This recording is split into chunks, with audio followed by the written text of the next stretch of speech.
ಸಾಕ್ಷಿ ಬಾಯ್ಲಿ ಬಾ.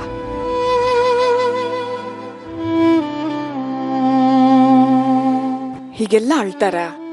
ಎಷ್ಟು ಒಳ್ಳೆ ದಿನ. ನಿನಗೋಸ್ಕರ ಕಷ್ಟಪಟ್ಟು ರಂಜಿತ್ ಈ ಕಂಪ್ನಿನ ಓಪನ್ ಮಾಡಿದ್ದಾರೆ. ಇಷ್ಟು ಒಳ್ಳೆ ದಿನ ಅಳ್ತಿರ್ಬಾರ್ದು, ನಗ್ನಗ್ತಾ ಇರ್ಬೇಕು, ಆಯ್ತಾ? ಮೇಡಮ್, ಸಾಕ್ಷಿ ಅಂದ್ರೆ ಯಾರು? ನಾನೇ. ತಗೊಳ್ಳಿ. ಯಾರು ಕೊಟ್ರು? ಏನೋ ಬುಲೆಟ್ ಬಂದು ಕೊಟ್ಟೋದ್ರು. ಆರ್ಯ. ಆರ್ಯನಾ?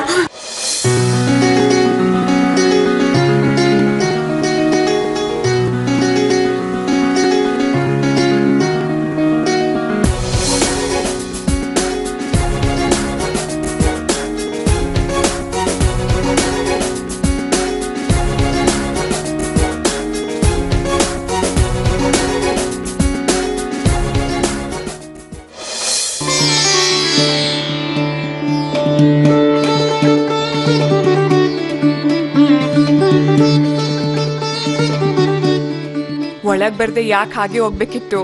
ಕಳ್ಳ. ಅಕ್ಕ ಅನ್ನೋ ಪ್ರೀತಿ ಇದೆ, ಆದ್ರೆ ನೀ ಅವನಿಗೆ ಹೇಳ್ದೆ ಮದ್ವೆ ಆಗ್ಬಿಟ್ಯಲ್ಲ, ಅದಕ್ಕೆ ಕೋಪ ಅಷ್ಟೇ. ಇನ್ನೇನಮ್ಮ, ನಿನ್ ತಮ್ಮ ಬಂದು ಬೊಕ್ಕೆ ಕೊಟ್ಟು ವಿಶ್ ಮಾಡಿ ಹೋದ್ನಲ್ಲ, ಖುಷಿನಾ?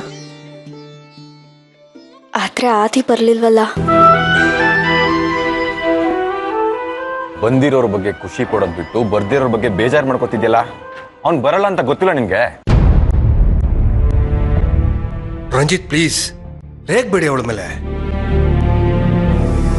ಅವಳಿಗೆ ಮುಂಚೆಯಿಂದನೂ ಆದಿ ಮೇಲೆ ಸ್ವಲ್ಪ ಜಾಸ್ತಿ ಅಟ್ಯಾಚ್ಮೆಂಟ್, ಅರ್ಥ ಮಾಡ್ಕೊಳ್ಳಿ. ಅವ್ರಿಗೂ ಇರ್ಬೇಕಲ್ಲ ಮಗ ಅಟ್ಯಾಚ್ಮೆಂಟು.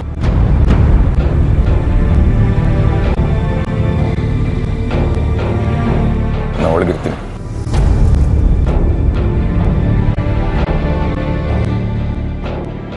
ಸಾಕ್ಷಿ,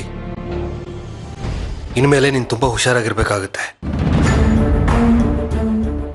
ಈ ಕಂಪ್ನಿ ಓಪನ್ ಮಾಡೋದಕ್ಕೆ ಫಿನಾನ್ಸ್ ಮಾಡಿರೋದು ಆದಿತ್ಯ ಅಂತ ಏನಾದರೂ ರಂಜಿತಿಗೆ ಗೊತ್ತಾದ್ರೆ ತುಂಬಾ ದೊಡ್ಡ ಸಮಸ್ಯೆ ಆಗುತ್ತೆ. ಏನ್ ಬೇಕಾದ್ರೂ ಆಗ್ಬೋದು, ನೀನು ಹುಷಾರಾಗಿರೋ.